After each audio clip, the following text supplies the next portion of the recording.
फॉर्मूले को पढ़ा भी होगा और अच्छे से याद भी किया होगा। ठीक है, हाँ, ये बहुत बढ़िया क्वेश्चन पूछा है साहिल ने कि सर जो होल नंबर है और जो परफेक्ट नंबर है उनकी हिंदी मीनिंग में डिफरेंस कैसे पता करें। तो बेटा यही कष्ट है कि आप होल नंबर्स की और परफेक्ट नंबर की हिंदी में डिफरेंस क्रिएट नहीं कर सकते। ठीक है, इसलिए आपको अंग्रेजी आनी चाहिए, इसीलिए आपको क्या आनी चाहिए, अंग्रेजी भी आना चाहिए। इसीलिए क्योंकि बहुत सारी चीजें ऐसी हैं जो आपको अंग्रेजी में और हिंदी में वैसी मिलती हैं। जैसे मैं आप जैसा हिंदी मीडियम का स्टूडेंट था, जैसे आप में से बहुत सारे बच्चे हिंदी मीडियम के, आपको बिल्कुल प्रैक्टिकल घटना बता रहा हूं मैं अपनी। आप जैसा मैं प्योर हिंदी मीडियम का स्टूडेंट, लेकिन मुझे इंग्लिश से बड़ा प्रेम था क्योंकि मेरा इंग्लिश बड़ा अच्छा सब्जेक्ट था। लेकिन जीके जीएस मैंने हिंदी में पढ़ी थी क्योंकि अपन हिंदी मीडियम के स्टूडेंट शुद्ध एकदम जैसे हिंदुत्ववादी लोग होते हैं ना, जैसे भगवाधारी लोग होते हैं, ऐसे अपन भी शुद्ध हिंदुत्ववादी हिंदीवादी थे। नहीं, हिंदी भैया हिंदी में पढ़ेंगे क्योंकि हिंदी में पेपर देना मजा में आता है। अब हमने पढ़ा था मृतकों का टेला, क्या पढ़ा था, मृतकों का टीला। ठीक है, आप जब सिंधु घाटी सभ्यता पढ़ेंगे, सिंधु घाटी सभ्यता पढ़ेंगे हिस्ट्री में, तो सिंधु घाटी सभ्यता में एक जगह आएगी मोहनजोदड़ो, ऐसे लो थी, बहुत सारी जगह होंगी, तो वहां पर एक मृतकों का टीला एक जगह पाया जाता है। ठीक है, तो मैंने मृतकों का टीला पढ़ा था कि मृतकों का टीला कहां पाया जाता है। अब हुआ क्या, जब मैं पेपर देने गया एसएससी का, तो एसएससी के एग्जाम में हिंदी वाले में पूछा था माउंट ऑफ डेड कहां है। अब मैंने तो माउंट ऑफ डेड पढ़ा नहीं था, मैंने तो पढ़ता मृतकों का टीला। तो ऐसा क्वेश्चन जो मेरे को अच्छे से आता था, जिसमें मैं 2 नंबर कमा सकता था फ्री, और मतलब समय 1 नंबर का होता था, मैं 1 नंबर आराम से कमा सकता था, वो आता हुआ क्वेश्चन मैं नहीं कर पाया। क्यों? क्योंकि मैंने हिंदी में पढ़ा था, उसका टाइटल मुझे इंग्लिश में नहीं पता था। तो मैं आप सभी से यही कहता हूं कि टाइटल नेम आपको अंग्रेजी में पता होने चाहिए। ठीक है, टाइटल नेम आपको अंग्रेजी में पता हो, पूरी अंग्रेजी नहीं आनी चाहिए आपको, लेकिन आपको समझना आना चाहिए, आपको टाइटल नेम अंग्रेजी में पता होना चाहिए और हिंदी में, दोनों लैंग्वेज में, चाहे आप हिंदी मीडियम के स्टूडेंट हो चाहे इंग्लिश मीडियम के हो, आपको दोनों लैंग्वेज में टाइटल नेम आनी चाहिए, दोनों लैंग्वेज में आपको नोट डाउन करना चाहिए, ताकि अगर वो कोई और भाषा, आप किसी भी भाषा में परीक्षा दे रहे हो, स्पेशली अंग्रेजी, जो हिंदी मीडियम वाले उनको अंग्रेजी आना चाहिए। एक बार ऐसा हो सकता है कि अंग्रेजी वाले को हिंदी ना आए चलेगा, लेकिन हिंदी वालों को अंग्रेजी जरूर आना चाहिए। और मैं तुमको बताता हूं कि जो जितनी अच्छी अंग्रेजी हिंदी वालों को आती है, उतनी अच्छी अंग्रेजी किसी को नहीं आती। जितनी अच्छी हिंदी वाले अंग्रेजी जानते हैं, उतनी अच्छी कोई नहीं जानते। बस केवल आपको सोचने की, समझने की जरूरत है। ठीक है, तो होल नंबर्स और परफेक्ट नंबर्स, इन दोनों को अगर आपको डिफरेंशिएट करना पड़ेगा तो केवल आप अंग्रेजी से कर सकते हैं, हिंदी से आप इसको डिफरेंशिएट नहीं कर पाएंगे, क्योंकि हिंदी में दोनों को ही पूर्ण संख्याएं बोला जाता है। ठीक है, चलो, तो ये फॉर्मूले आपने याद किए होंगे, ये फॉर्मूले भी आपको आदि याद किए होंगे। आज हम सीधा क्वेश्चन पर पहुंच रहे हैं। जितनी भी चीजें हम लोगों ने सीखी थी, वहां से हमें सारी चीजों को क्या करना है, समझना है और फिर आगे बढ़ना है। ठीक है, चलिए, पहला क्वेश्चन है, देखिए एक्चुअल में क्वेश्चन नहीं है, एक्चुअल में ये 4 क्वेश्चन, एक क्वेश्चन नहीं, यहाँ पे कितना क्वेश्चन है, 4 क्वेश्चन है। ऐसा क्वेश्चन हमारे पास आता है, आपको याद होगा मैंने बताया था कि which of the following is a prime number, कौन सा नंबर हमारे पास प्राइम है या फिर नहीं। ठीक है, तो सबसे पहले हमें इसको निकालना सीखना है कि कैसे हम लोग किसी नंबर को ये पता कर सकते हैं कि वो नंबर प्राइम है या नहीं। तो सबसे छोटा नंबर उठाओ, जैसे सबसे छोटा नंबर यहाँ पे कितना है, 331 है। ठीक है, यहाँ पे सबसे छोटा नंबर हमारे पास क्या है, 331 है। अब इस नंबर को हमें सबसे पहले पता करना है कि ये जो नंबर हमारे पास यहाँ पर लिखा हुआ है, ये नंबर प्राइम है या फिर नहीं। तो तरीका समझना कि कैसे हम लोग इस नंबर को पता कर सकते हैं कि ये नंबर हमारे पास प्राइम है या फिर नहीं है। अब एक एक चीज को आप ध्यान से समझना। ठीक है, जो चीजें पिछले सेशन में खत्म हो चुकी हैं, उनके लिए आपको पिछले ही सेशन में बार बार रिवीजन करने हैं, क्योंकि हर एक बात बहुत अच्छे से आपको एक्सप्लेन करी गई है। ठीक है, उसके बाद भी अगर कोई बच्चा चैट पे फोकस करेगा, चीजों को नहीं सुनेगा, तो आपको परेशानी होगी। ठीक है, इसलिए बहुत ध्यान से सुनूंगा। मैं बार बार आपको इनिशियल के सेशंस में बता रहा हूं, जैसे जैसे हम आगे बढ़ेंगे फिर मैं ये बताना आपको बंद कर दूंगा कि आपको ध्यान से सुनना है। आप अपनी मर्जी के मालिक होंगे। अगर आपको सुनना होगा तो बहुत बेहतरीन बात होगी, नहीं सुनोगे तो भी बेहतरीन बात होगी। ठीक है, सुनोगे तो एक एक चीज सीखोगे, गारंटी है। नहीं सुनोगे तो दुनिया में ऐसी कोई ताकत नहीं होगी जो तुमको सिखा पाएगी, ये भी गारंटी है। ठीक है, हाँ, जो लोग भी नए हैं, जिन लोगों ने पहली क्लासेस अभी नहीं ली है, इसके पहले अगर आज ही कोई बच्चा पहली बार नया जुड़ा है, तो उससे गुजारिश है कि पहला लेक्चर नंबर 1 से ऑल कंटेंट न जाना, ऑल कंटेंट में लेक्चर 1 से क्लास को देखना स्टार्ट करना, तभी आपको चीजें समझ में आएंगी। ठीक है, चलिए, अब मैं आपको बता रहा हूं कि देखिए आपको करना कैसे है। सबसे पहले जैसे यहां पर हमारे पास 331 है, तो सबसे पहले आपको अपने मन से एक नंबर सोचना है। ठीक है, सबसे पहले क्या करना है, अपने मन से एक नंबर सोचना है, स्टेप नंबर 1। ठीक है, और ऐसा नंबर सोचना है जिसका स्क्वायर इससे ज्यादा ना होता हो। तो हम सभी जानते हैं कि 18 हमारे पास एक ऐसा नंबर है, अगर हम 18 का स्क्वायर करेंगे तो 324 होता है, जो कि इससे ज्यादा नहीं होगा। मतलब 331 के क्या होगा, सबसे ज्यादा पास होगा। ठीक है, नियर अबाउट होगा 324 के। स्टेप नंबर 2 में हम क्या करेंगे, मतलब दूसरे स्टेप में हमारा काम ये होगा कि 18 तक के हम सारे के सारे प्राइम नंबर लिखेंगे। कौन कौन से होते हैं, 2 होता है, 3 होता है, 5 होता है, इसके बाद हमारे पास 7 होता है, फिर 11 होता है, फिर हमारे पास 13 होता है, इसके बाद हमारे पास 17 होता है। तो अब देखो 18 तक के हम लोगों ने क्या कर लिए, सारे के सारे प्राइम नंबर ले लिए। यहां पर मैं लिख देता हूं ऑल प्राइम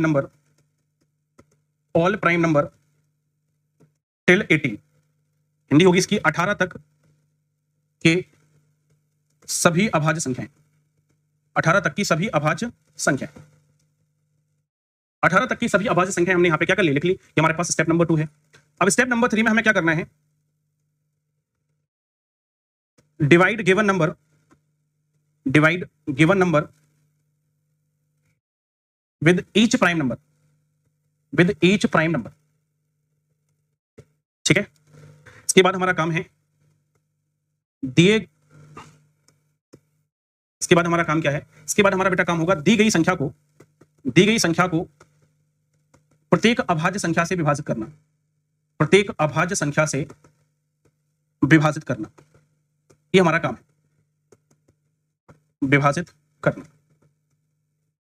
ठीक है, ये हमारा पास यहाँ पे क्या है, ये हमारे पास काम है। अब आप देखो, सबसे पहला हमारा पास प्राइम नंबर आता है 2। अगर मैं आपसे कहूंगा कि बताओ जरा 2 का भाग 331 में जाएगा, आप कहोगे नहीं जाएगा। ठीक है, अगर मैं आपसे पूछूं कि बताओ 3 का भाग क्या 231 में जाएगा, आप देखो 3 एकम 3, 3 एकम 3 नहीं जाएगा, मतलब 3 का भाई भाग नहीं जा रहा। अगर मैं आपसे कहूंगा कि 5 का भाग जाएगा, आप कहोगे सर नहीं जाएगा, 5 से भी डिवाइड नहीं होगा। ठीक है, अगर मैं यहाँ पे 7 से भाग करूं 331 में, तो देखो 7 चौको 28 बचेगा 5, 51, 51 में 7 का भाग जाता नहीं है, मतलब 7 से भी डिवाइड नहीं होगा।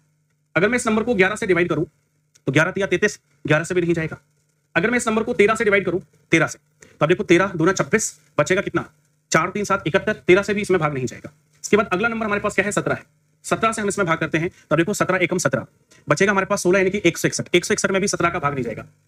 ठीक है, आप देख सकते हैं यहाँ पे ये जो हमारे पास नंबर लिखा है। ठीक है,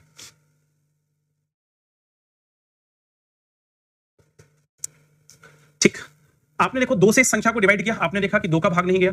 आपने 3 से डिवाइड किया, आपने देखा 3 का भी इसमें भाग नहीं गया, 5 का भी नहीं जाएगा, 7 का भी नहीं जाएगा, 11 का भी नहीं जाएगा, 13 का भी नहीं जाएगा, ना ही 17 का जाएगा। मतलब जितने भी नंबर हमारे पास यहाँ पर लिखे हैं, इसमें से ये संख्या किसी से भी वाइज कट हो रही है। एक बार बाकी लोग बताओ जरा, ये कह रहे हैं कि वाइज सर कट हो रही है, क्या ऐसा हो रहा है?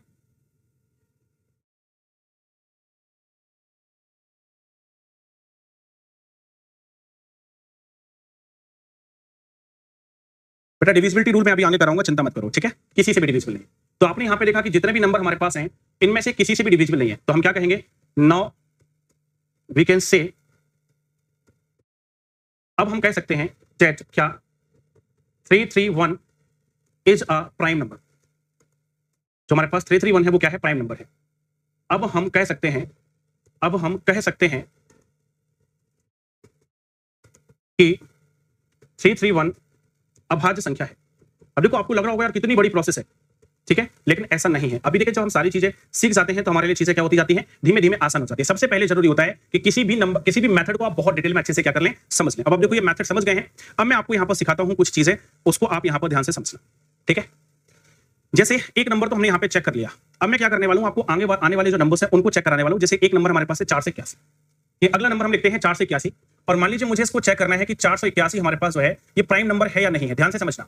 तो हम जानते हैं, मन में सोचेंगे कि ऐसा कौन सा नंबर है जिसका स्क्वायर 481 से ज्यादा ना हो, तो हम समझेंगे 21 तक के प्राइम नंबर हमारे पास कौन कौन से होते हैं। देखो सबसे पहला 21 का स्क्वायर इसके आसपास आएगा। अब 21 तक के प्राइम नंबर कौन कौन से होते हैं, 2 से क्या भाग जाएगा, नहीं जाएगा। क्या 3 का भाग इसमें जाएगा, देखो 3 एकम 3 या 3 की डिविजिबिलिटी भी होती है, 8 4 12 और 1 13, कुल 13 आ रहा है, 3 से डिवाइड करोगे नहीं जाएगा। फिर इसके बाद 5 से केवल वही संख्या डिवाइड होती है जिसके अंत में 0 हो या 5 हो, तो 5 से भी डिवाइड नहीं होगा। 7 से देखो 7 6 42 बचेगा 6 61, 7 का भाग भी इसमें नहीं जाएगा।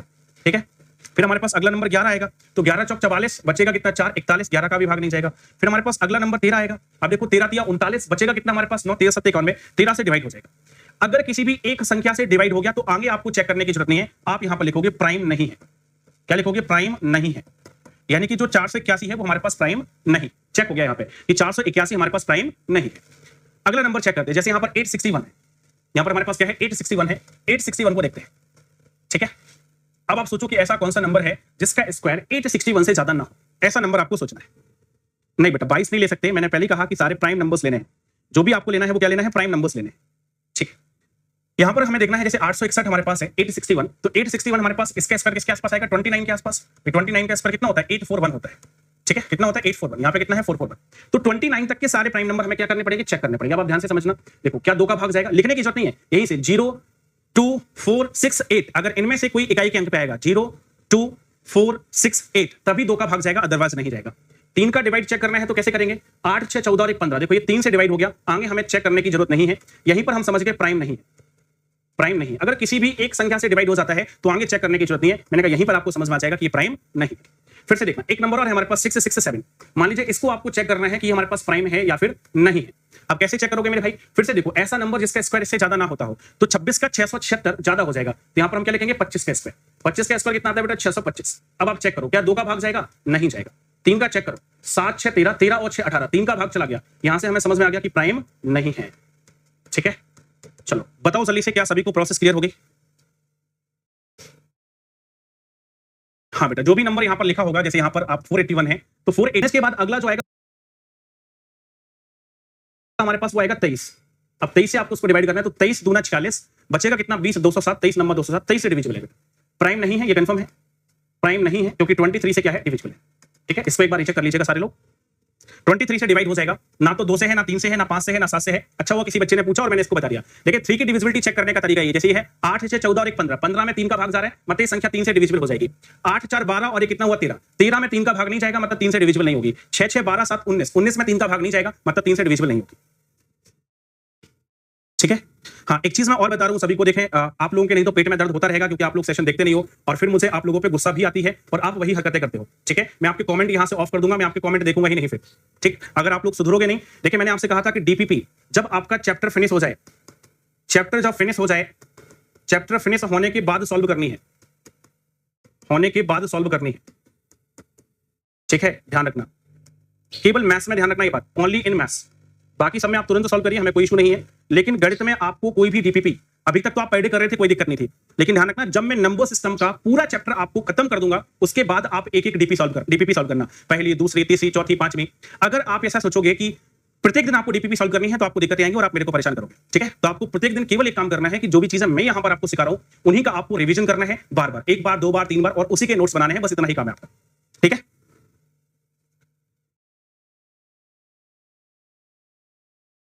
ठीक है, चलो अगले क्वेश्चन पे हम आगे बढ़ते हैं, एग्जांपल नंबर 2 पर। यहां पर देखेगा इस एग्जांपल नंबर 2 में हमसे क्या कहा जा रहा है। ठीक है, क्वेश्चन नंबर 2 में कहा है the sum of 3 consecutive even number is 252। इन्होंने कहा कि 3 लगातार नंबर हैं जिनका जो सम है, योग है, वो 252 है। तो कहा जा रहा है कि what is the sum of smallest and largest number, जो सबसे छोटा नंबर होगा और जो सबसे बड़ा नंबर होगा उसका सम कितना होगा, ये हमसे पूछा है। ठीक है, ये हमसे पूछा है। तो अब आप सभी बच्चे इस चीज को समझना कि हमें इसको करना कैसे है। देखिए इसके 2 तरीके होंगे। ठीक है, एक हमारा बेसिक तरीका है, मेथड नंबर 1 बेसिक होगा और मेथड नंबर 2 आपका एग्जाम मेथड होगा। ठीक है, आपको बेटा दोनों आना चाहिए, आपको मेथड भी मतलब बेसिक भी आना चाहिए और आपको एग्जाम मेथड भी आना चाहिए। फिर जब एक बार आप दोनों सीख जाओगे तो फिर आपको हमेशा एग्जाम मेथड से सॉल्व करना है, और कहीं अगर आपको लगता है कि आप एग्जाम मेथड नहीं लगा पा रहे हो तो एटलीस्ट बेसिक से आप कर सकते हो। देखिए सबसे पहले हमें क्या करना है, 3 लगातार क्रमागत संख्याएं लेनी है, 3 सतत संख्याएं लेनी है। तो इनको हम क्या मानते हैं, एक x मान ली, एक हमने x+1 मान ली और एक हमने x+2 मान ली। तो हमारे पास 3 क्रमागत संख्याएं होंगी, यानी 3 लगातार संख्याएं होंगी। उन्होंने कहा था कि इन तीनों का सम दिया हुआ है, तो अब देखो इन तीनों का सम कितना आएगा, 3x+3 आएगा, और इसकी वैल्यू हमें कितनी दी गई थी, 252 के बराबर दी गई थी, 252। इसमें से 3 को वहां पे ले जाओ तो 3x बराबर हमारे पास कितना हो जाएगा, 249, और x की वैल्यू अगर हम निकालें यहाँ पे तो 3 8 24 3 2 यानी x की वैल्यू कितना आ जाएगी हमारे पास 83। तो यहाँ पर हमारे पास नंबर क्या हो गए, हमारे पास पहला नंबर हो गया 83, दूसरा नंबर हो गया हमारे पास 84 और तीसरा नंबर हो गया हमारे पास 85। तो हमारे पास 3 संख्या आ गई। उन्होंने कहा जो सबसे छोटा नंबर है और जो सबसे बड़ा नंबर है उनका टोटल क्या होगा। तो अब आपको क्या करना है, आपको टोटल बताना है किसका, 83 का और 85 का। इन दोनों को बच्चा आप जोड़ोगे तो कितना आएगा, 168 आएगा, और यही उन्होंने हमसे पूछा था। तो 168 हमारे पास यहाँ पे क्या बन जाएगा, करेक्ट आंसर। ये हमारा बेसिक तरीका है इस क्वेश्चन को करने का। ठीक है, मेथड नंबर 1 यानी कि बेसिक मेथड। ठीक है, ये तरीका अगर आपको आता है तो बढ़िया बात है, ये आपको कभी ना कभी काम जरूर आएगा। अब देखो इस पर्टिकुलर क्वेश्चन को हम एग्जाम मेथड, इसी को आप अपनी भाषा में शॉर्ट ट्रिक बोलते हो। ठीक है, मैं शॉर्ट ट्रिक करा के नहीं कराता हूं, क्योंकि ध्यान रखना जब तक आपको चीजें आती नहीं होंगी तब तक आप शॉर्ट ट्रिक नहीं लगा पाएंगे। तो मेरी भाषा में एग्जाम मेथड कहलाता है, आपकी भाषा में इसी चीज को हम क्या बोलते हैं, शॉर्ट ट्रिक बोलते हैं। तो कैसे करोगे वो समझना। देखिए हमें 3 नंबर का टोटल दिया है, अगर मुझे टोटल में 3 का भाग कर दूं तो मुझे क्या मिल जाएगा, एवरेज मिल जाएगा। अगर इस टोटल में मैं 3 का भाग करूं तो मुझे क्या मिल जाएगा, एवरेज। तो आप देखो जरा यहां पर देखते हैं, 3 का यहां पे कितनी बार हो जाएगा, 8 बार, यहां पे कितनी बार हो जाएगा, 4। यानी कि 3 संख्याओं का औसत हमें पता लग गया कितना है, 84 है। अगर बेटा 3 संख्याओं का औसत 84 है तो इसका मतलब एक संख्या इससे पहले आएगी जो कि कितनी होगी, 83, और एक संख्या इसके बाद आएगी जो कि कितनी होगी हमारे पास, 85। सो ये हमारे पास 3 नंबर आ गए। ठीक है, जैसे आपको पता लगा कि एवरेज 84 है,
तो मैंने कहा इससे एक पहले संख्या होगी और एक इसके बाद में होगी। कुल कितनी संख्याएं थी? 3 थी। 3 संख्याएं थी, इसलिए एक यही होगी, एक ये और एक ये, 3 संख्याएं होंगी। अब उन्होंने कहा था कि बताइए सबसे छोटी और सबसे बड़ी का टोटल कितना होगा, तो सबसे छोटी और सबसे बड़ी का टोटल कितना हो गया? 168, जो कि आपका आंसर है।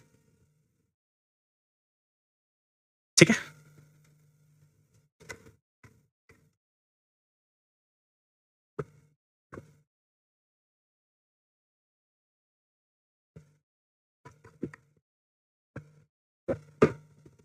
अच्छा इवन लिखा था, इवन तो मैंने देखा नहीं, चलो नहीं कोई नहीं, एक और क्वेश्चन बढ़ा देता हूं मैं। ठीक है, अच्छा इवन वाला अगला है तो अगला करा दूंगा। ठीक, इससे हम इवन हटा देते हैं, बिल्कुल ये इवन भी दिया था, इसमें इवन मैंने ध्यान नहीं दिया। ठीक है, इसमें हमें इवन भी दिया था, इवन मैंने यहां पर ध्यान जो है वो नहीं दिया, इवन हटा देता हूं मैं।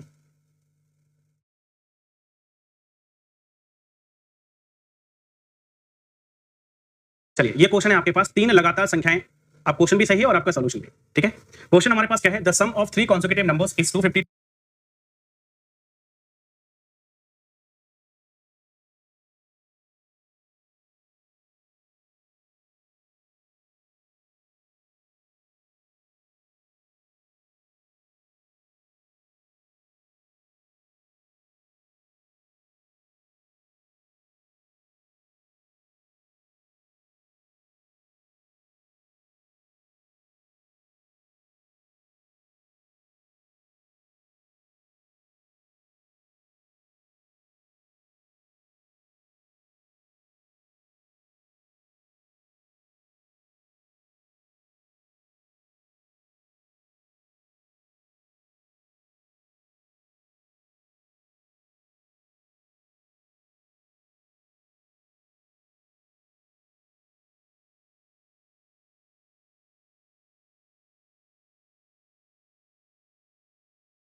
तीन क्रमागत संख्याओं का जो सम है वो 252 है।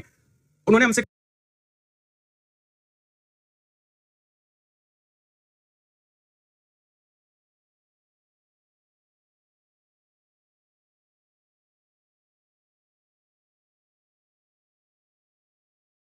कहा कि जो स्मॉलेस्ट नंबर है और जो लार्जेस्ट नंबर है उसका सम जो है वो हमारे पास क्या होगा, ये मैंने आपको यहां पे बता दिया। ठीक है, अब हम लोग आते हैं अगले क्वेश्चन पे।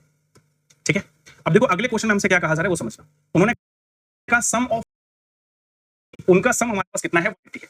पहले मैं आपको डायरेक्ट मेथड बताता हूं जो मैंने आपको एग्जाम मेथड सिखाया, यानी मेथड नंबर 2। और अगर आप कहोगे कि सर मेथड नंबर 1 भी बता दो तो मैं मेथड नंबर 1 भी आपको बताऊं। ठीक है, मेथड नंबर 2 पर पहुंचते हैं। हमारे पास कितने इवन नंबर है? 5 लगातार इवन नंबर है। अब इन दोनों का गुणनफल करेंगे तो कितना आएगा? 32 का 2 गुना 64, 64 का 2 गुना कितना? 128, यानी कि 32 का 4 गुना 128 हो जाएगा। तो ओवरऑल हमारे पास कितना आएगा? 1280। और ये कहां पे दिया है? ये दिया है आपका ऑप्शन नंबर सी में, यानी कि ऑप्शन नंबर सी क्या बन जाएगा हमारा करेक्ट आंसर। ठीक है, अब इसी चीज को अगर आप बेसिक मेथड से करेंगे, मेथड नंबर 1 जो कि हमारा बेसिक होगा, अगर सेम इसी चीज को आप बेसिक मेथड से करते हो तो देखो कैसे करोगे। सबसे है, क्या ऑड के लिए भी यही सीरीज रहेगी? बिल्कुल यही रहेगी। अगर मुझसे मैंने यहाँ पे लिखा है, देखो इवन मानना हो या ऑड मानना हो, दोनों ही केस में हम सीरीज को इस तरीके से मानते हैं। ठीक है, चलो बढ़ते हैं आगे अगले क्वेश्चन पे। अगले क्वेश्चन में देखो हमसे क्या कहा जा रहा है। अब आप मेथड सीख चुके हो, अब बेसिक से आप खुद ही करते रहोगे। यहाँ पे कहा कि 3 लगातार संख्याएं हमारे पास है जो कि क्या है, ऑड नंबर्स हैं, और उनका सम 87 दिया है। तो हम सभी जानते हैं कि 87 को हम डिवाइड करेंगे 3 से, और जब ऐसा काम करेंगे तो हमारे पास कितना आएगा, 29। और क्या है, ऑड नंबर है, और आप देखो एवरेज भी हमारे पास क्या है, ऑड ही आया है। तो इसका मतलब कंफर्म है कि एक इसके बाद वाला होगा, एक इसके पहले वाला। तो इसके पहले वाला कितना आएगा, 27, इसके बाद वाला कितना आएगा, 31। उन्होंने कहा कि which is the smallest number, कौन सा सबसे छोटा नंबर है। तो आपको साफ साफ नजर आ रहा है कि ये वाली जो संख्या हमें नजर आ रही है, ये वाली हमारे पास क्या है, सबसे स्मॉलेस्ट है, यानी कि सबसे छोटी है। सबसे छोटी जो संख्या हमारे पास है वो कितनी है, 27। और कहां पे दिया है ये दिया गया आपको ऑप्शन नंबर डी में, यानी कि ऑप्शन नंबर डी क्या हमारा करेक्ट आंसर। अगला क्वेश्चन देखते हैं, नेक्स्ट वन। ठीक है, अच्छा एक चीज ध्यान रखना, अभी मैंने आपको यहां पर क्या बताया है, मैंने आपको बेसिक और शॉर्ट ट्रिक दोनों बताई है। तो अगर आपको कभी भी शॉर्ट ट्रिक लगाने में कोई भी दिक्कत हो या कोई भी समस्या हो, कोई भी परेशानी हो, तो बेसिक मेथड आपके पास जिंदाबाद था, है और रहेगा, आराम से आप उसको लगा सकते हो। एक चीज और मैं बताने वाला था वो ये था कि मैंने आपको पहले भी कहा है, अब भी कह रहा हूं, ये हमेशा के लिए है। जब तक मैं आपसे नहीं कहूंगा कि इस क्वेश्चन को आपको सॉल्व करना है, तब तक आप किसी भी क्वेश्चन को सॉल्व नहीं करेंगे, केवल आप सुनेंगे। ठीक है, इसके बाद भी अगर आप मेरी बात नहीं मानते हो तो आप स्वयं जिम्मेदार होंगे। मैं कोई भी चीज, ऐसी चीज जो मैं यहाँ पे बता चुका हूं, और अगर आप वही पूछोगे तो मैं बताऊंगा नहीं, और अगर आप सुनोगे ध्यान से तो आपको पूछने की जरूरत नहीं पड़ेगी। ये भी भाई की गारंटी है आपके। ठीक है, हाँ, बिना ही ऐसे ही होता है बेटा, जब आप सीख जाते हो तो चीजें बिना पेन पेपर के होने लगती है। एक बच्चा कह रहा है बिना पेन पेपर के बन गया, बहुत बढ़िया। देखिए यहाँ पे कहा जा रहा है कि डिफरेंस जो है बिटवीन टू नंबर्स वो कितना है, 6 है। दो संख्याओं के बीच अंतर 6 है, and the difference between their squares is 60, और उन संख्याओं के स्क्वायर्स के बीच का अंतर कितना है, 60 है। तो कहा जा रहा है कि बताइए what is the sum of their cubes, उनके क्यूब्स का सम क्या होगा। देखो सबसे पहले समझो, हमें a माइनस बी दिया है, दो संख्या मान ली मैंने a और b।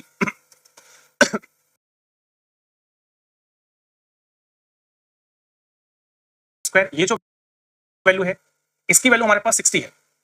ठीक है, और वो हमसे पूछ रहे हैं कि बताइए a cube plus b cube, इसकी जो वैल्यू होगी वो हमारे पास क्या होगी, ये हमसे पूछा जा रहा है। पहले तो आपको क्वेश्चन समझना है कि क्वेश्चन हमसे क्या कह रहा है, क्योंकि जब तक आपको क्वेश्चन समझ में नहीं आएगा आप उसका सॉल्यूशन बना ही नहीं पाओगे। तो दो संख्याओं का अंतर 6 है, उनके वर्गों के बीच अंतर 60 है, और उनके जो क्यूब्स यानी घन है उनका हमें क्या निकालना है, टोटल निकालना है। तो यहां पर आप समझना कि हमें पता है कि a square minus b square ये बराबर है 60 के, इसलिए हम इसको लिख सकते हैं क्या, a प्लस बी और a माइनस बी ये बराबर है 60 के। और यहां से अगर आप अगले स्टेप में सॉल्व करोगे तो a प्लस बी की वैल्यू आ जाएगी हमारे पास, और वो कितनी आ जाएगी, देखो a माइनस बी 6 है, तो ये हो जाएगी 60/6 यानी कितना, 10। ठीक है, और एक चीज आप ऑलरेडी जानते हैं कि जो a माइनस बी है ये वैल्यू हमारे पास कितने के बराबर है, 6 के बराबर है। तो a प्लस बी हमारे पास 10 है, a माइनस बी हमारे पास 6 है, इसलिए अब हम a की वैल्यू और b की वैल्यू डायरेक्टली निकाल सकते हैं।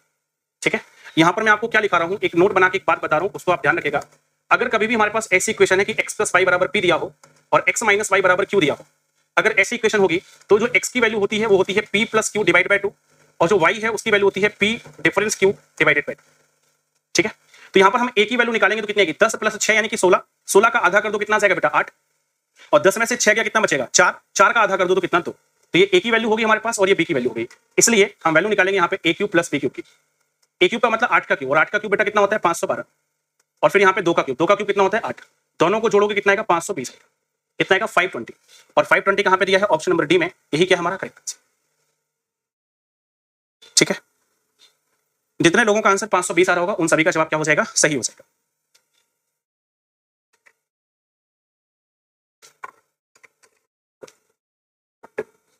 ठीक है, मैंने आप लोगों को बताया है अच्छे से कि अगर आपको एक एक बात जो मैंने यहाँ पे सिखाई है, अगर आपको उस पर भरोसा होगा, जो मैं बात आपको यहाँ पे बता रहा हूँ, अगर आप उस पर बिलीव करेंगे, भरोसा करेंगे, तो हर एक चीज आपको बहुत क्रिस्टल क्लियर होती जाएगी, हर एक चीज अपने समय पर इंट्रोड्यूस होगी और आपको समझ में आ जाएगी। केवल आपको इतना फोकस करना है कि जो सामने मैं बता रहा हूँ, अगर केवल आप इस पर फोकस करेंगे तो धीमे धीमे धीमे करके आपको सारी चीजें समझ में आती जाए। ठीक है, तो बहुत प्यारा क्वेश्चन था ये, हमारे पास गिवन था डेटा, ये डेटा हमारे पास दिया गया था। तो एक तो तरीका था हमारे पास ये, एक तरीका था कि आप ऐसे ही वैल्यू सोच लो, यहीं पर आप कोई वैल्यू सोच सकते थे कि जिसका अंतर यहाँ पर 6 आ जाए और यहाँ पे 60 आ जाए। हालांकि कठिन काम था सोचना, कई बार व्यक्ति जल्दी सोच लेता है, और तो कितना हो जाएगा, 6 प्लस बी, यहाँ पे मतलब 6 प्लस बी की वैल्यू निकाल लो या एक ही निकाल लो, जो आपको निकालना हो।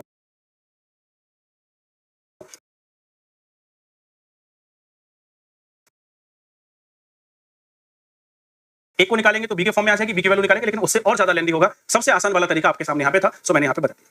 ठीक है, चलिए अगले क्वेश्चन पे आगे बढ़ते हैं, फिर से समझने की कोशिश करना, हर एक क्वेश्चन में कुछ नई चीज सीखने को मिलेगी। ध्यान रखना, मैं एक ही तरीके के 25 क्वेश्चन आपको नहीं कराने वाला हूं, मैं एक क्वेश्चन कराने वाला हूं जिससे आप 25 क्वेश्चन सॉल्व कर लो। अंतर समझना, मेरी जो टीचिंग का स्टाइल है उसमें मैं एक पैटर्न के 25 क्वेश्चन नहीं करा रहा हूं, मैं एक ऐसा क्वेश्चन करा रहा हूं जिससे आप 25 क्वेश्चन कर सकते हो। इसीलिए मैंने कहा कि जब तक मैं आपसे ना बोलूं कि आपको सॉल्व करना है, तब तक कोई भी बच्चा सॉल्व ना करे। अगर आप सॉल्व करोगे अपने आप से तो चीजों को आप समझ नहीं पाओगे। ठीक है,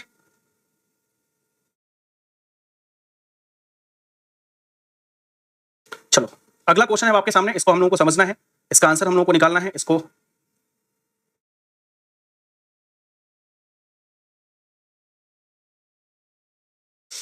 एक मिनट रुकना बेटा, ये भाई साहब बहुत देर से कॉल कर रहे हैं, इनको मैसेज ड्रॉप कर दूं मैं एक।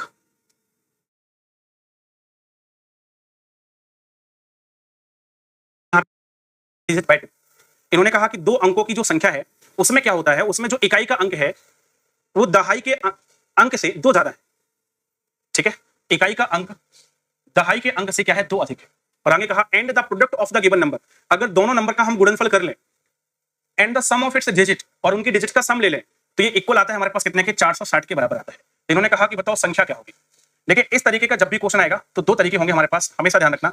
एक तो मेथड होगा और एक हमारे पास बाय ऑप्शन होगा। जब भी इस तरीके का क्वेश्चन आएगा तो मैंने कहा एक तो तरीका आपके पास बाय ऑप्शन होगा और एक तरीका होगा आपके पास मेथड। आप सबसे पहले किसको प्रेफर करेंगे, ध्यान रखना, सबसे पहले आप बाय ऑप्शन प्रेफर करेंगे। तो मैं ऑप्शन पे आता हूं और ऑप्शन को देखता हूं। देखिए पहली कंडीशन में उन्होंने कहा था कि इकाई का अंक दहाई के अंक से 2 अधिक है, मतलब इकाई का अंक उन्होंने कहा ज्यादा होना चाहिए दहाई के अंक से। ठीक है भाई, ज्यादा है, कितना ज्यादा होना चाहिए, 2। भैया यहां तो 4 ज्यादा है, मतलब ये ऑप्शन कैंसिल हो गया। यहां पर आप देख सकते हैं दहाई के अंक से 2 ज्यादा है, मतलब ये हमारा उत्तर हो सकता है। यहां पर देखो उन्होंने कहा कि जो इकाई का अंक है वो दहाई के अंक से 2 ज्यादा नहीं है भैया, मतलब ये भी कैंसिल हो गया। उन्होंने कहा कि इकाई का अंक दहाई के अंक से 2 ज्यादा है, ये भी कैंसिल हो गया। अब आपको आगे पढ़ने की जरूरत ही नहीं है, अब पता है कि 100% हमारा यही आंसर है, क्योंकि जो उन्होंने पहली कंडीशन दी थी वो पहली कंडीशन केवल एक ही ऑप्शन में संतुष्ट हो रही है, बाकी दूसरा ऑप्शन हमें चेक करने की जरूरत ही नहीं पड़ी। लेकिन अभी मैं दूसरा ऑप्शन भी आपको चेक करके बता रहा हूं। उन्होंने पहले तो ये कहा था कि जो इकाई का अंक है वो दहाई के अंक से 2 ज्यादा है, ये पहली शर्त थी, ये आपने चेक कर लिया। दूसरी शर्त बेटा क्या थी, दूसरी शर्त भी समझ लो। उन्होंने कहा था and the product of the given number and the sum of its digit. उन्होंने कहा था कि अगर हम लोग क्या करें, इसकी डिजिट का सम लें, ठीक है, और जो नंबर है वो ले। देखिए किस किस का प्रोडक्ट लेना है, समझना, प्रोडक्ट हमें किस किस का लेना है, गिवन नंबर यानी कि जो दिया गया नंबर है उसका, और जो नंबर है उसकी सम ऑफ डिजिट का, इन 2 चीजों का प्रोडक्ट हमें लेना है। तो बेटा दिया गया नंबर कितना है, 46 है, और इन दोनों की डिजिट का सम करोगे तो कितना आएगा, 10 आएगा। इन दोनों का मल्टीप्लाई उन्होंने कहा कितना होगा, 460। तब देखो ये दोनों कंडीशन हमारे पास सेटिस्फाई हो रही है इस ऑप्शन में, इसलिए बाया ऑप्शन हम क्या कर सकते हैं, इसको ज्यादा जल्दी निकाल सकते हैं। ठीक है, तो मेरा मानना है कि बाया ऑप्शन सभी को समझ में आ गया होगा। किसी को कोई दिक्कत बाया ऑप्शन समझने में?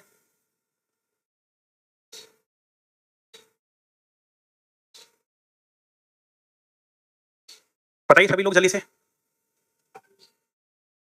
ठीक, अब देखो मेथड से कैसे करेंगे, मेथड से कैसे करेंगे वो भी समझाता हूं। 2 अंकों की संख्या, let 2 digit number, let 2 digit number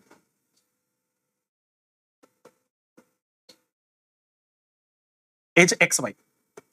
मैंने मान लिया कि 2 अंकों की संख्या हमारे पास क्या है, x इंटू वाई है, यानी कि एक्स वाई है। पहले क्वेश्चन में उन्होंने बताया कि y माइनस एक्स बराबर है 2 के, मतलब पहली कंडीशन में उन्होंने ये दे दिया। दूसरी कंडीशन में उन्होंने कहा कि x y into x plus y, इन दोनों का जो वैल्यू है वो कितना है, 460 के बराबर है। कितने के बराबर है, 460 के। तो ये हमारे पास पहली इक्वेशन बन गई, ये हमारे पास दूसरी इक्वेशन बन गई। अब हमें करना क्या होगा, देखिए पहली इक्वेशन से y की वैल्यू निकाल लेते तो x को वहां पे ले जाएंगे तो 2 प्लस एक्स हो जाएगा। तो यहाँ पे देखो कितना आ जाएगा, 2 प्लस एक्स आ जाएगा, 2 प्लस एक्स y की जगह। और यहाँ पे भी देखो, यहाँ पर x तो है ही, और यहाँ पर कितना आ जाएगा, 2 प्लस एक्स आ जाएगा। तो पूरी इक्वेशन हमारे पास x में बन गई। अब आपको सॉल्व करके x की वैल्यू यहाँ पे क्या करनी है, निकालनी है। और जब x की वैल्यू आ जाए तो किसकी वैल्यू निकाल लेना, y की वैल्यू निकाल लेना। और x y की जब दोनों की वैल्यू आ जाए तो आपके पास क्या आ जाएगा, नंबर आ जाएगा। अब आप देखो कौन सा इजी था, तो आपने यहाँ पे देखा कि बाया ऑप्शन हमें क्या पड़ा, इजी पड़ा। ठीक है, बाया ऑप्शन इजी है, अगर हम मेथड से करेंगे तो हमारे लिए क्या है, टफ है। ठीक है, एक बार मैं फिर से बाया ऑप्शन सभी को समझा दे रहा हूं, बहुत सारे बच्चों को